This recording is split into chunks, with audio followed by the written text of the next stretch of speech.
Podcast by Jasara Harja.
Just Friend, ketemu lagi sama aku Olga Agatha di podcastnya Jasara Harja Prime JR, podcast ringan dan menarik by Jasara Harja. Hari ini beda ya, karena situasinya kalau biasa di ruangan yang berbeda, ini sekarang kita ada di kantornya Jasara Harja. Dan aku baru pertama kali kesini, jadi lumayan kaget, ternyata nyaman sekali di sini. Ada sofa-sofanya, terus kantornya juga bener-bener beda sama bayangan aku gitu.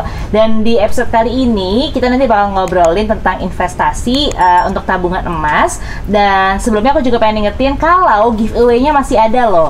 Jadi kalau misalnya teman-teman pengen ikutan, silahkan follow Instagram @pt_jasaraharja. Nanti akan ada pertanyaan di situ, tinggal dijawab aja di kolom komentarnya. Dan kalau misalnya teman-teman udah follow, pasti tahu tuh pengumumannya nanti akan ada di situ. Jadi pastiin sudah follow dan ikutan giveaway-nya ya di Instagram @pt_jasaraharja. Kalau gitu aku pengen menyambut narasumber yang udah datang di hari ini. Selamat sore Bapak-bapak. Selamat sore. Gimana kabarnya Pak? Sehat-sehat? Alhamdulillah baik, sehat semuanya. Sehat ya. Jadi nih Just Friend, kalau mungkin pada belum kenal, bisa perkenalan kali Pak, biar pada lebih akrab nih sama Bapak juga. Mau dari Bapak siapa dulu? Pak Budi dulu boleh? Boleh. Ya, saya Budi Kunchara. Saya manajer pasar modal di investasi di Jasara Harja. Oke. Itu Pak ya. Jadi hal ini dibentangkan untuk memberikan insight mengenai investasi khususnya di bagi emas gitu ya. Emas. Oke. Nah ini ahlinya emas sudah datang ini Pak. Silakan Pak. Iya, terima kasih. Saya Arif Mon. Saat ini sebagai direktur di PT Pegadaian Galeri 24. Kita salah satu anak perusahaan dari PT Pegadaian Persero. Yang bisnis kita bergerak dalam bidang perdagangan emas, perhiasan dan batu mulia. Jadi kita punya 3 lini bisnis emas. Jadi kalau biasa pegadaian itu kan orang taunya untuk ya menggadaikan sesuatu gitu kan ya Pak. Ini termasuk anak perusahaan baru kah atau gimana Pak? Ya, jadi kita berdiri bulan Agustus 2018. Oh baru sekali ya. Iya. Jadi kita khusus bergerak dalam bidang perdagangan. Nah, yang diperdagangkan tuh apa Pak biasanya? Yang pertama emas batangan, kedua ada perhiasan, ketiga perhiasan yang dikemas dengan batu-batu mulia, terutama batu-batu mulia lokal. Dalam rangka kita ingin menggerakkan kembali potensi bahwa negara kita ini punya kekayaan yang luar biasa untuk batu-batu mulia lokalnya. Itu salah satu misi kami juga. Nah kalau ngomong soal investasi ini kan sudah ada 2 pakarnya langsung soal investasi gitu ya. Sebenarnya banyak yang bilang kalau orang zaman dulu tuh nabung mah emas aja gitu kan. Tapi kalau buat anak-anak millennials mungkin ada banyak opsi-opsi lain kayak cobain aja saham, cobain aja obligasi gitu-gitu kan. Mungkin bisa dijelasin kali Pak kelebihan dari masing-masing ini dan bedanya apa sih sama emas gitu. Ya. Jadi Pak Budi dulu boleh Pak? Boleh, kalau dari kami dari sisi investasi gitu Pak ya. Nanti bisa dilanjutkan lagi nih Pak Arif lagi lebih detail ya. Bahwa memang dari investasi yang namanya emas itu memang mempunyai beberapa manfaat ataupun kelebihan kan itu kelebihan dari. Ya sebagai orang awam melihat bahwa emas itu yang pertama manfaatnya adalah lebih tahan terhadap inflasi kayak gitu. Jadi katakanlah seperti contohnya kita membeli emas itu pasti kalau kalian nilai uang itu sedang turun, katakanlah misalnya begitu indikasinya, kecenderungan emasnya tetap tinggi kayak gitu. Jadi lebih tahan terhadap investasi.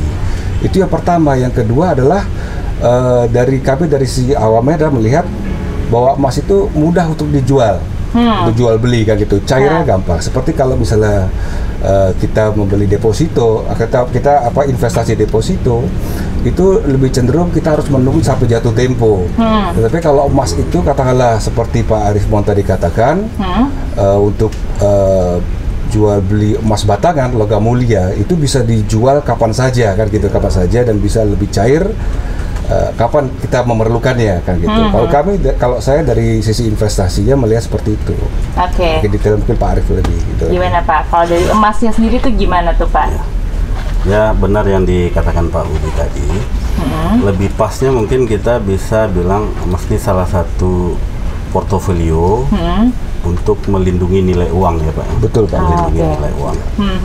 Banyak investasi kita kenal misalnya properti, ya kan, saham, obligasi. Kalau emas mungkin lebih pasnya adalah perlindungan nilai uang dari katakanlah ancaman inflasi. Nah, dalam jangka panjang sudah terbukti bahwa kenaikan harga emas itu sudah menjadi semacam jaring pengaman sosial lah bagi masyarakat. Ibu-ibu yang ingin menyekolahkan anak, ya kita tinggal bandingin 10 tahun yang lalu masuk kuliah, katakanlah dengan biaya 50 juta. Sekarang mungkin udah 200 juta. Tapi ketika kita konversi ke emasnya, mungkin masih dalam jumlah gram yang sama gitu. Kira-kira seperti itu. Itulah yang kita sebut kenapa lebih kepada perlindungan nilai uang. Makanya kita dalam program-program edukasi yang kita lakukan kepada masyarakat, kita tidak merekomendasikan untuk unsur spekulatif atau trading.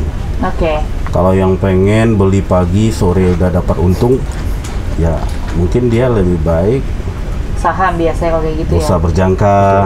Itu kan pilihan ada di masing-masing.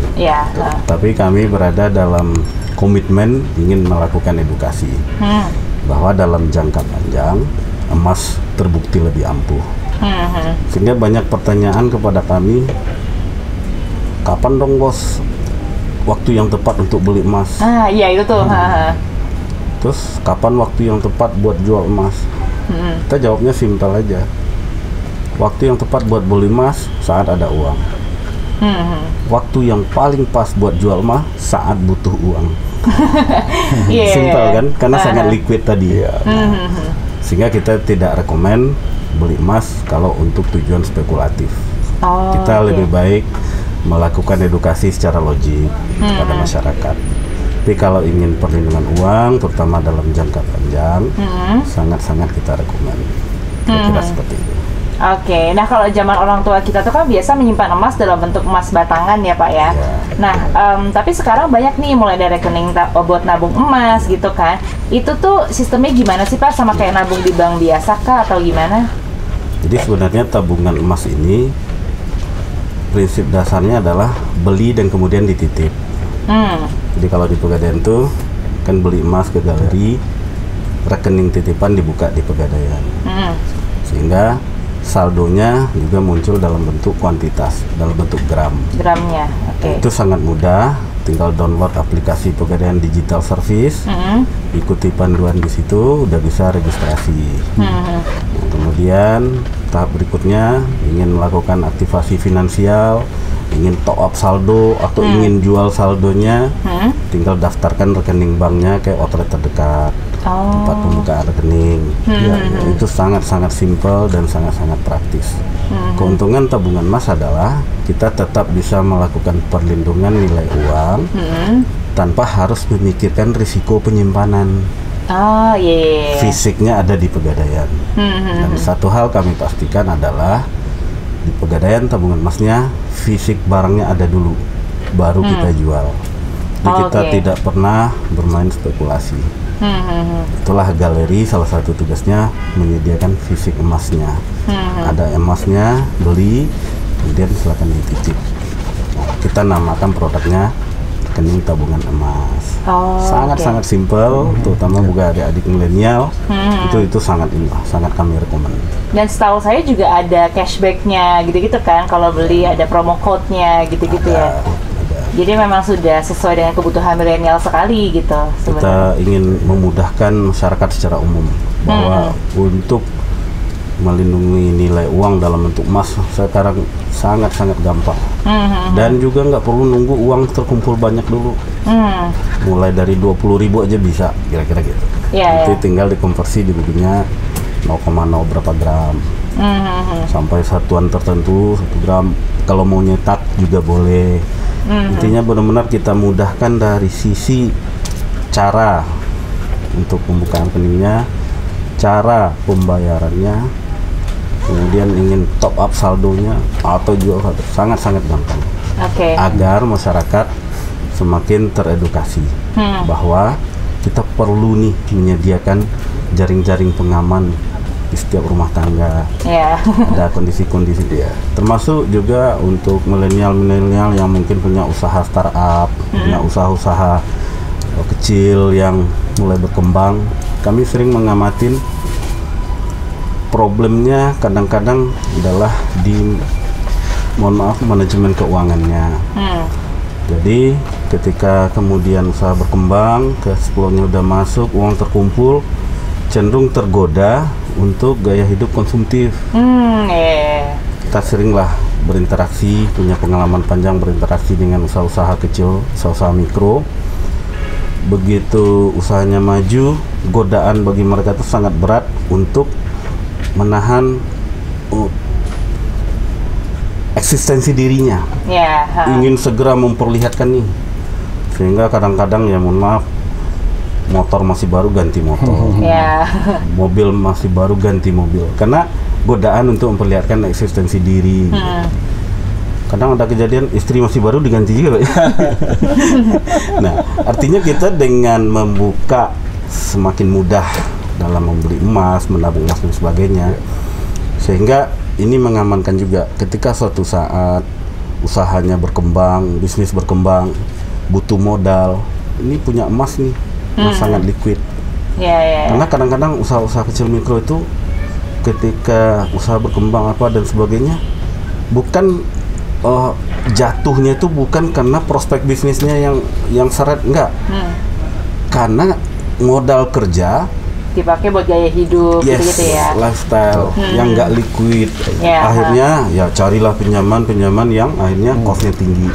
Kami sering juga bertemu dengan kejadian seperti ini, sehingga diharapkan dengan program-program tabungan emas seperti ini, itu bagian dari yang saya bilang tadi, pengaman lah. Masyarakat tuh punya aset yang bisa diliquidkan.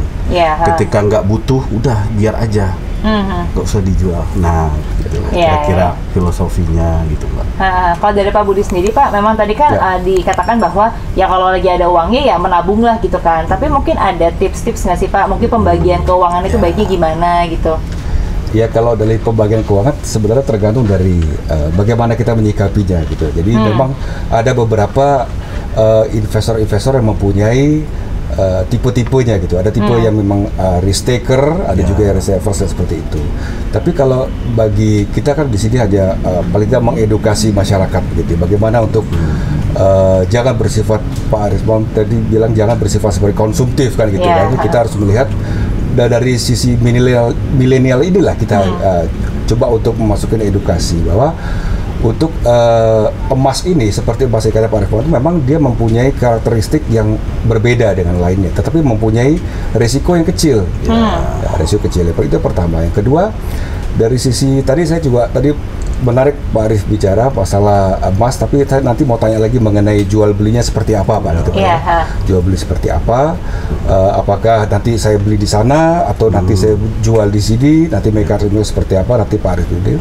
Yang kedua, yang terakhir adalah ketiga.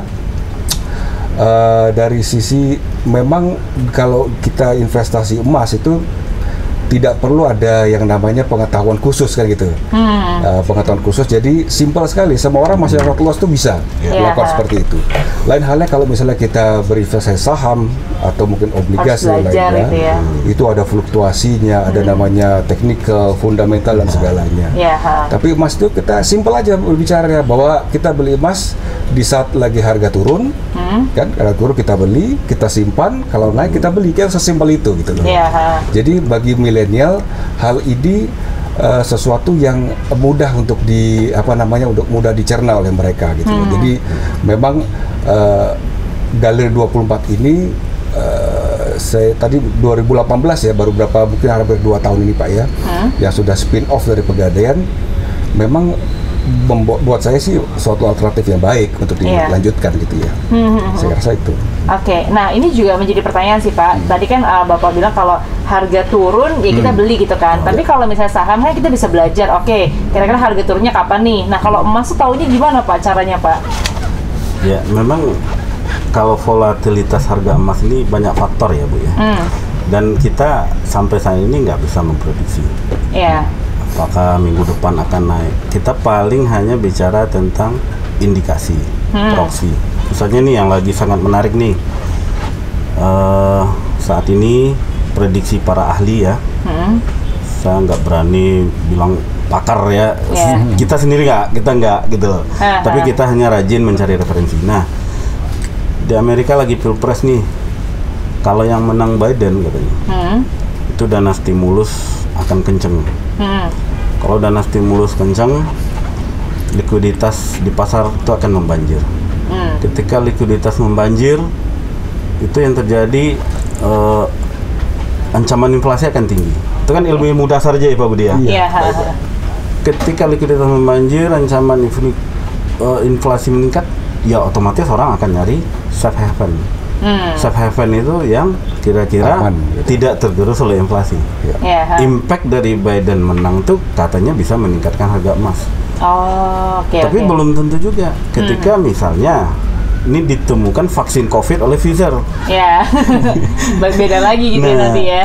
Jadi hal-hal seperti itu kalau kami sekali lagi memang kapan beli emas ya sudah, nggak usah tunggu Biden menang, nggak usah tunggu vaksin, kalau ada uang.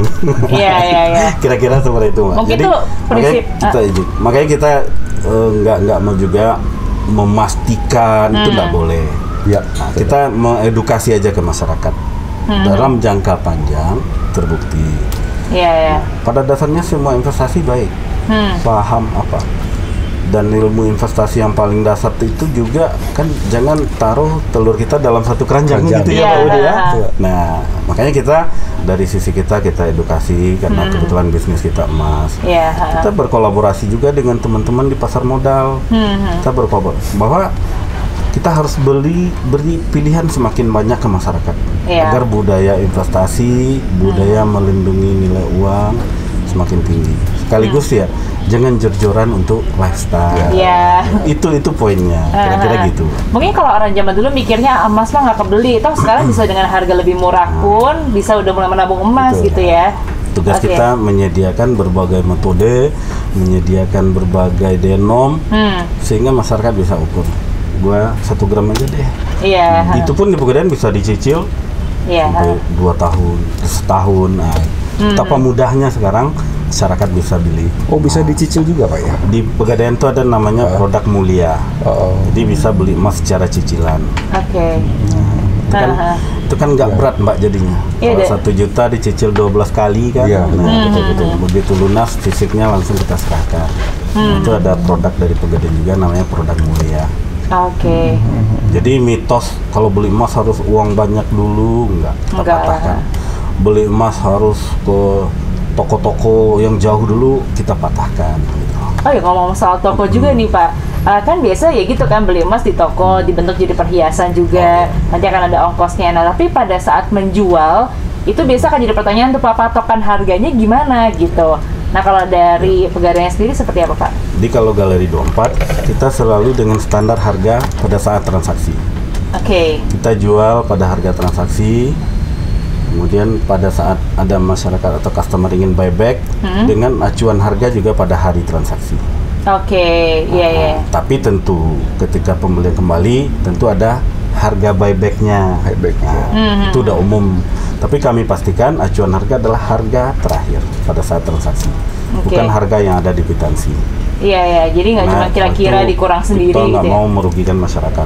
Kalau dia beli misalnya hari ini harga 1 gram 1 juta, dia beli ke kita harga di invoice 600.000, masa dengan standar harga 600.000 enggak? Iya. Kira-kira gitu. Jadi akan dipakainya harga pada hari itu juga. Ya. Jadi sebenarnya udah merasakan manfaat dari itu yang menyelamatkan uang dari inflasinya ya. Ya, kira-kira seperti itu. Nah, kalau untuk Galeri 24 nih Pak, mungkin yang menonton atau mendengar belum banyak yang tahu sebenarnya itu apa sih Pak? Ya. Jadi kita sekali lagi adalah perusahaan yang bergerak di bidang perdagangan, emas batangan, perhiasan, dan batu mulia.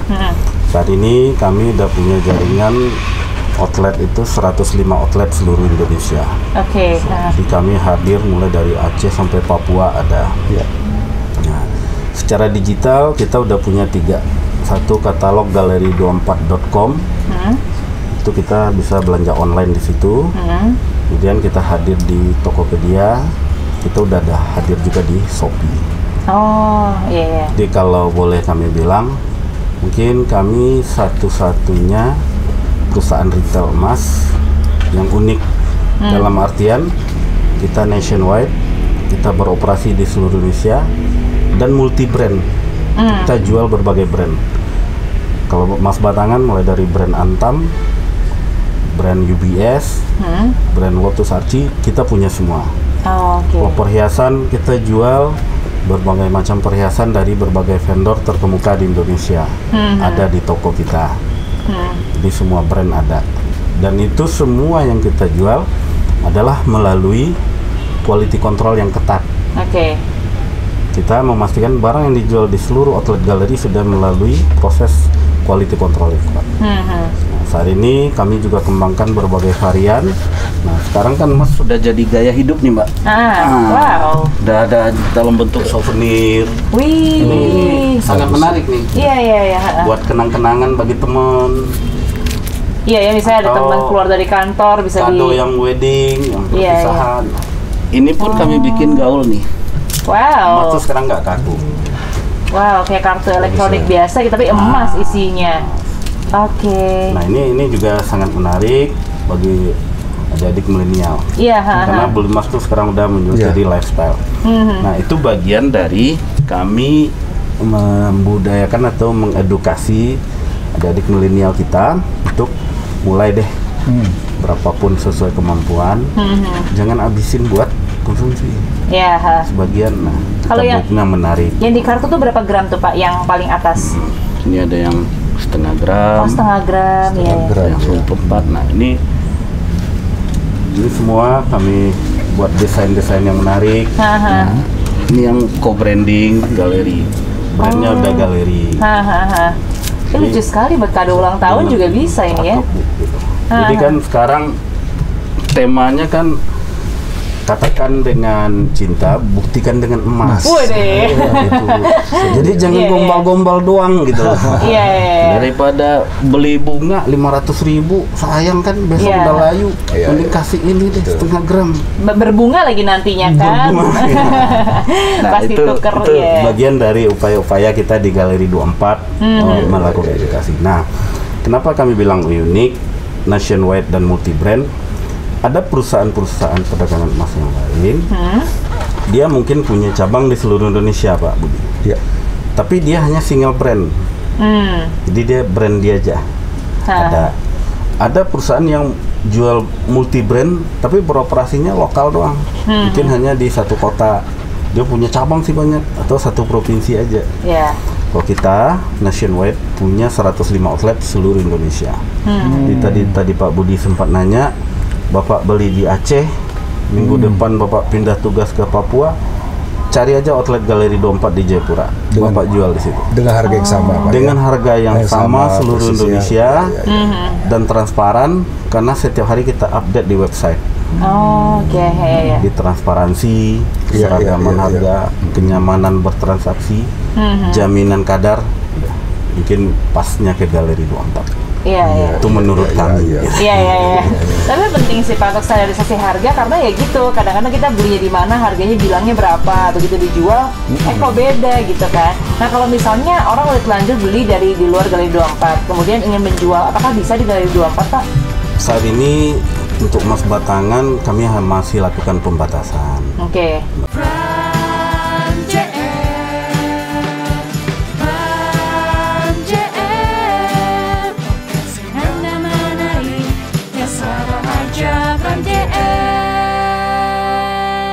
Podcast by Jasara Harja.